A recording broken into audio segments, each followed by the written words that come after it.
So it's 8 o'clock, and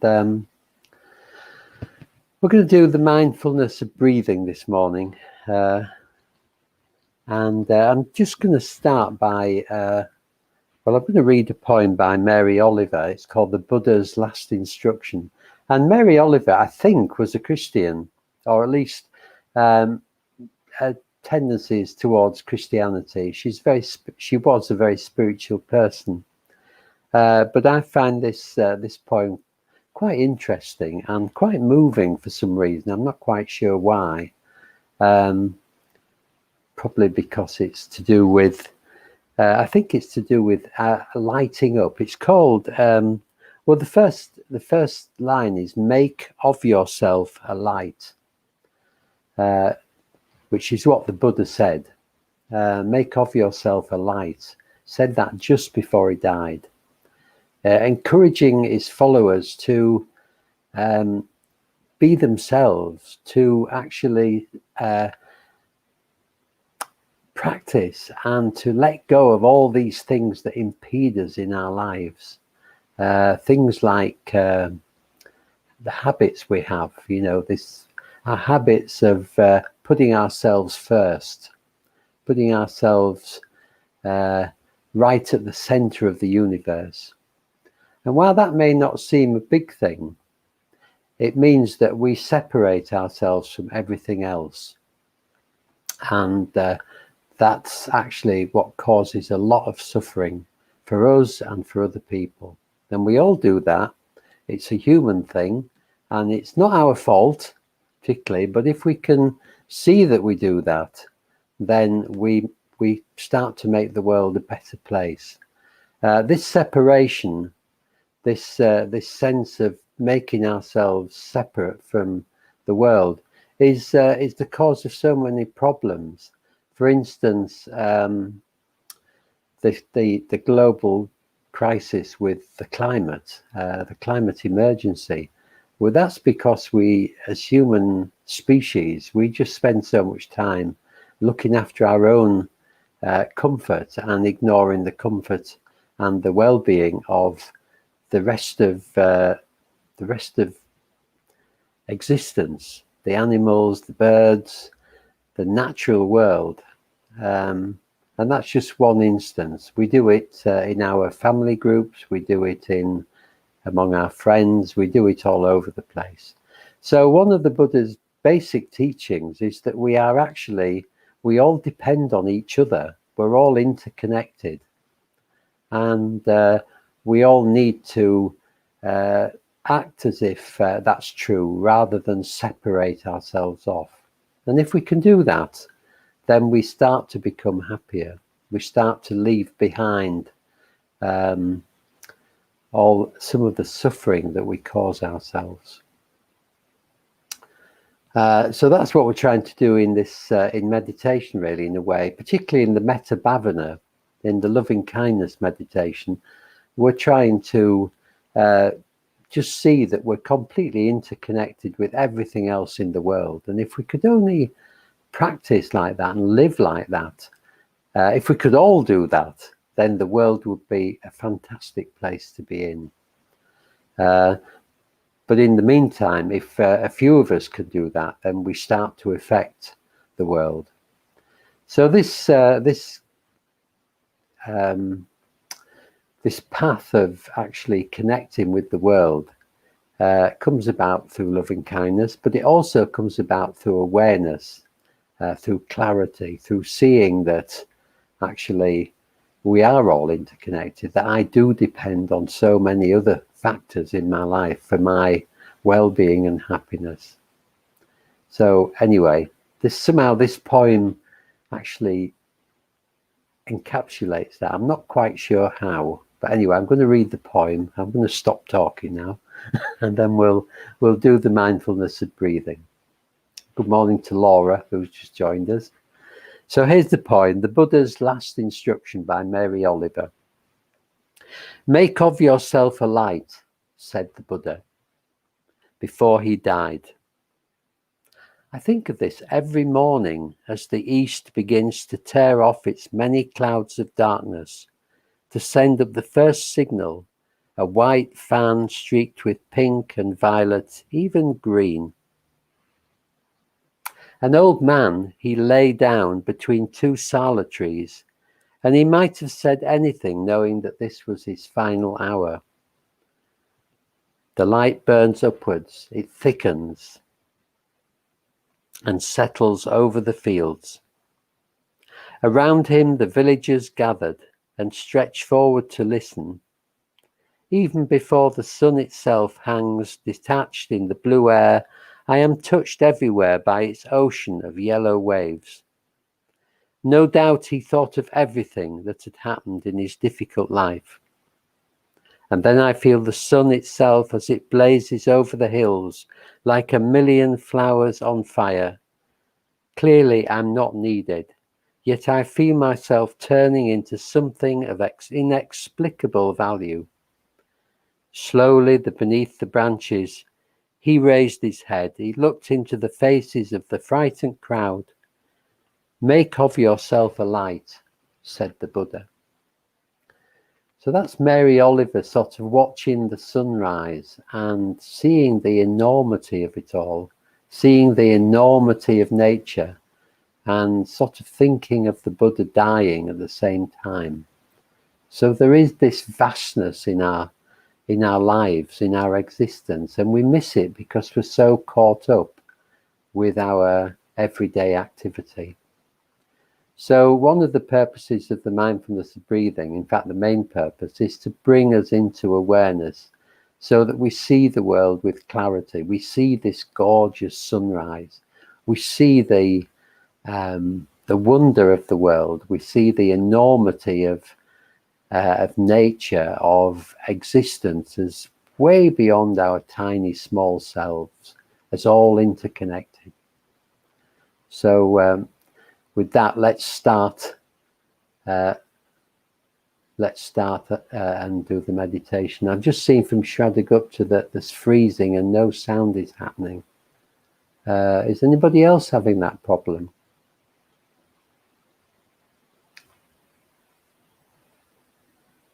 Just wait and see if you are. If you could tell me if you're having any problems.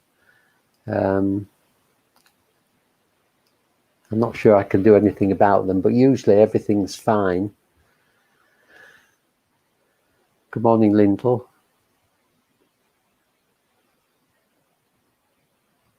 Fine, good, Karen, you're fine. So maybe it's Shraddha signal rather than the general thing. Good, thank you. Thank you, everybody. Great, lovely. That's reassuring. Well, I hope it improves for you, Shraddha. Okay, so we're going to do the mindfulness breathing, and let's begin by taking a few deep breaths. So breathing, filling the lungs up and pausing for 2 or 3 seconds, and then completely emptying the lungs.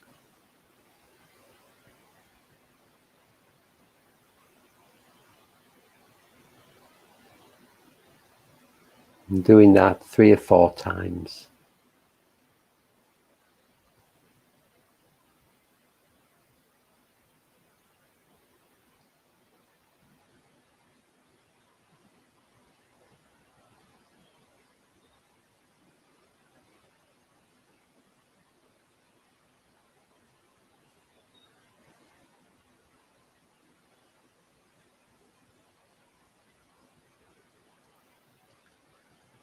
And just staying with the out breath, not breathing, just breathing naturally now, but just noticing the out breath.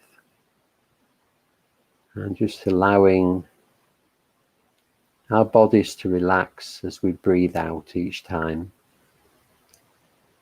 Just letting go with each out breath.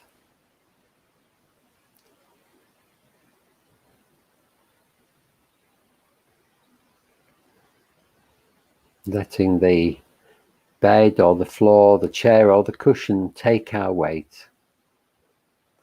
Just giving up our weight, not worrying about that.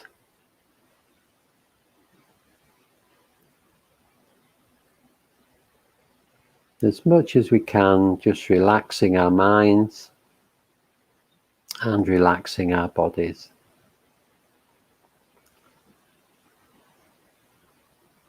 Just noticing the sensations in our bodies right now, in our soles of our feet. You feel the tingling in the soles of your feet.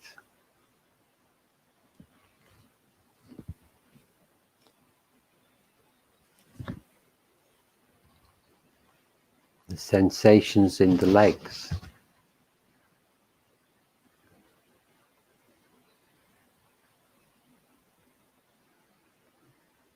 Maybe tingling, maybe a sense of something about the legs.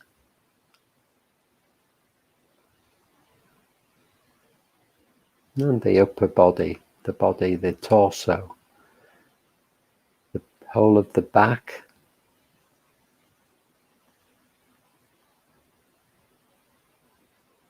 And what are the sensations in the front of the body? The belly, the abdomen, and the chest.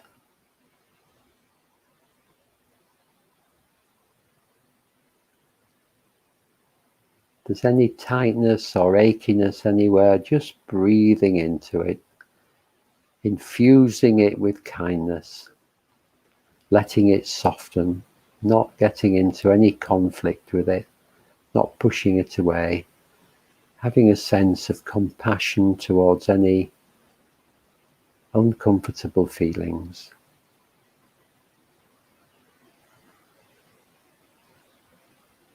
Moving up to the face and relaxing the whole of the face, letting the forehead relax, the eyes to relax, the cheeks, the jaw, letting the whole face sag.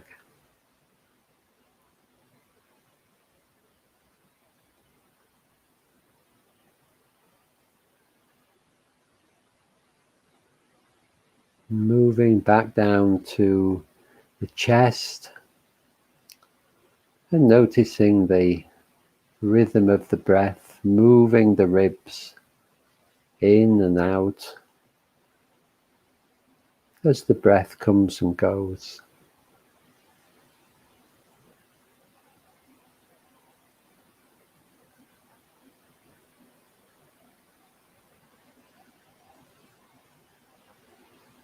And for a moment or two, just enjoying the movement of the breath in the upper body,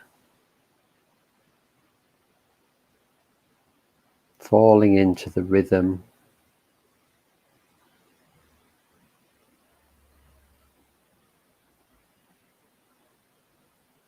becoming the sensations in a way.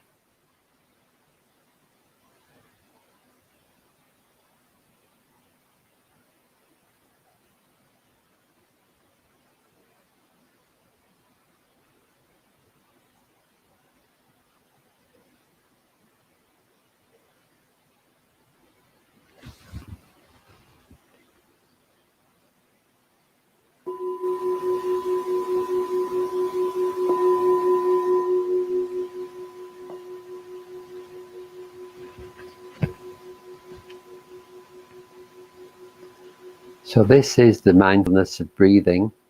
And in the first stage, we're going to follow the out-breath. Follow each out-breath from the very beginning to the very end. And the out-breath is a relaxing breath. So on each out-breath, it's like we can maybe imagine sliding down each out-breath, just letting go as we follow the whole of the out-breath.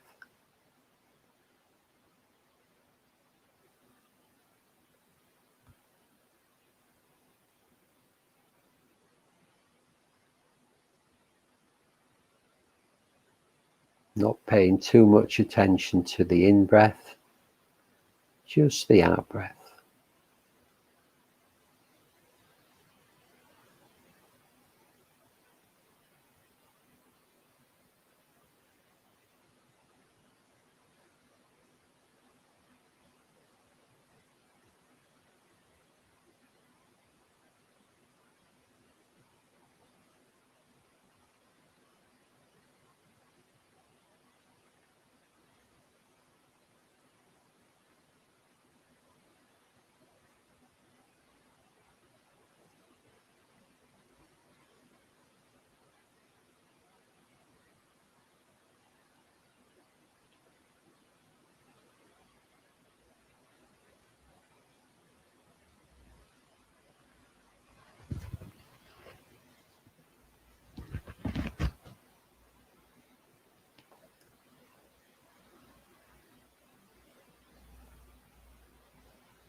And if you get distracted, that's no problem at all, unless you make it into one.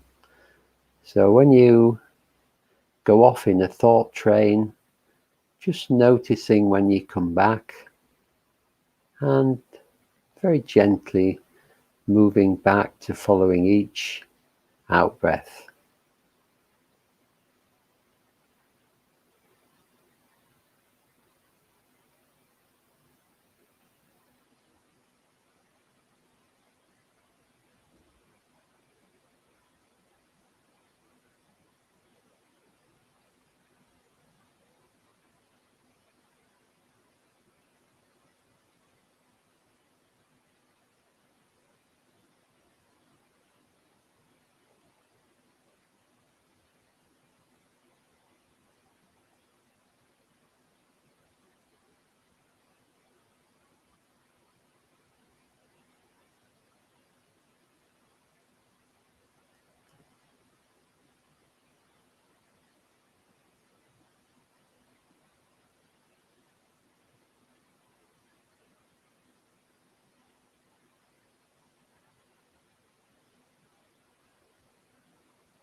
And in the second stage, we're going to follow each in-breath right from the beginning all the way to the end. And when we first draw the in-breath to when we're just about to turn to the out-breath. And just actually not paying much attention to the out-breath. So this in-breath is a vital breath. It brings energy and aliveness into our lives, into our body.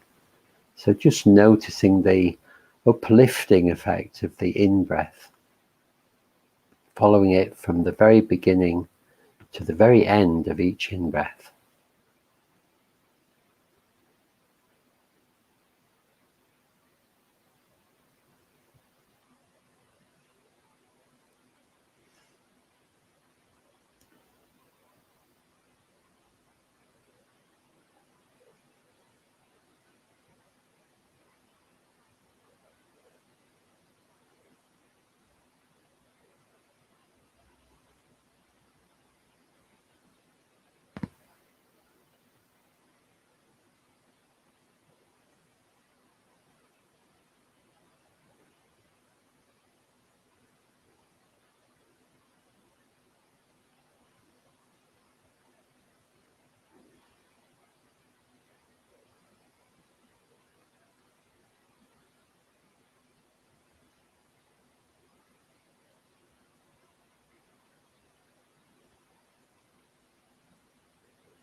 not getting upset over any distractions, just noticing them and coming back to following the whole of the in-breath.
And in the third stage, we move our attention to the upper body and just noticing the movement of the breath in the upper body, the sensations of the breath in the throat and the lungs, and that's at the front of the body, at the sides, at the back, just sensing the movement, this regular rhythm of the breath coming and going.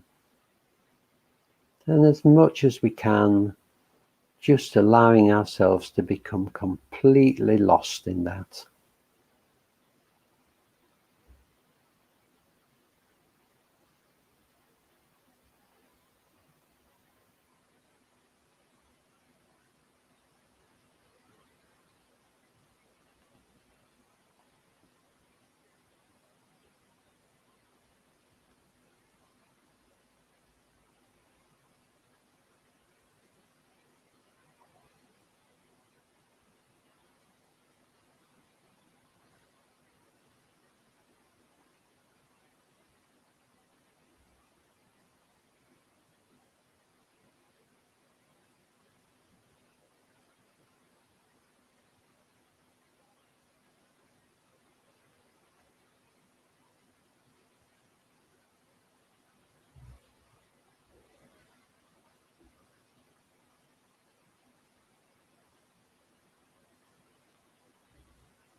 And you can choose to stay in the upper body if you wish, but If you would like to explore further, just moving down, bringing your awareness down the body to about 2 inches, an inch or 2 inches below the belly button.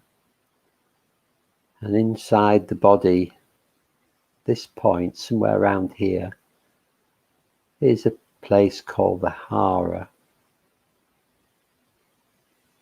And it's around, somewhere around the lower diaphragm, the floor. And if we, as we breathe in and breathe out, you can maybe notice just behind this spot below the belly button, there's a very definite sensation of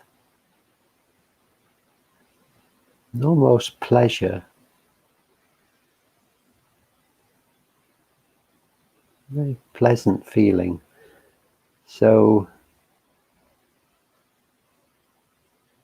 if you can notice that, then just allowing that spot in the belly to breathe for you. Allowing the breath to seem to come from there.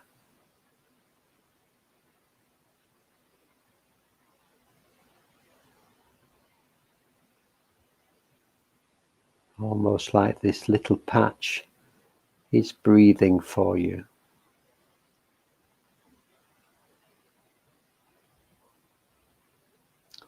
And if you can't notice it, just staying vigilant, staying open to the possibility.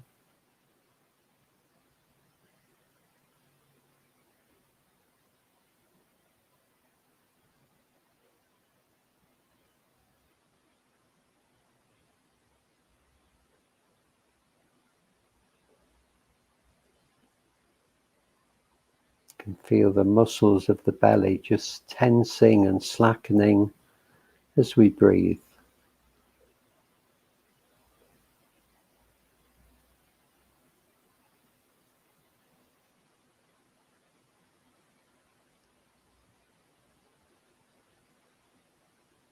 It could create a very pleasant feeling for you.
So in the final stage, moving away from the hara or the upper body and moving to the area around the nostrils or the upper lip where the breath enters and leaves the body. And just noticing the delicate sensations as the air passes over the lip, the upper lip or the nostrils. Very, very subtle sensations, just really homing in on them in a relaxed way, just noticing these delicate sensations of the breath around the nostrils or the upper lip.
letting go of all effort now.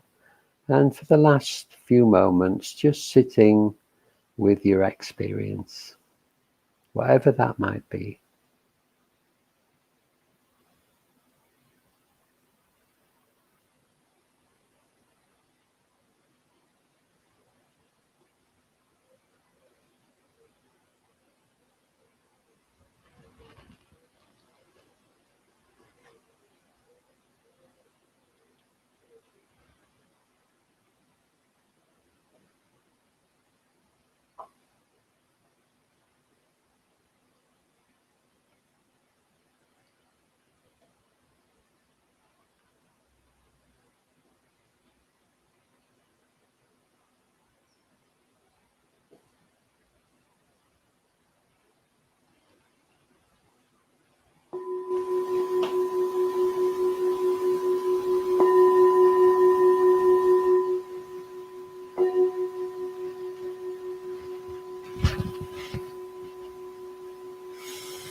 Welcome to Patricia, Michelle, Pamela, Isabel and Rose, who joined us after we started. Good to see you all.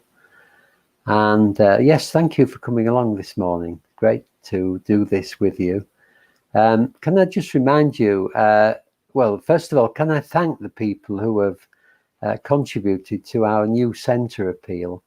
Really grateful. We've raised so much money towards paying for everything that we need to buy, and the new centre is taking shape. If you haven't donated yet, there's still time. And we would really be grateful for anything you can give us, anything from a £5, 25 quid, £50, whatever you can manage. It would really help us to get this new centre looking beautiful and fully equipped, so that when the pandemic's over, we can start holding up lots and lots of classes there and really offering a lot to people in York. So yes, if you can help us, it would be much appreciated. So that's it for this morning. Have a really good day, have a really good weekend, and stay safe and stay well. And lots of love to you all. Goodbye.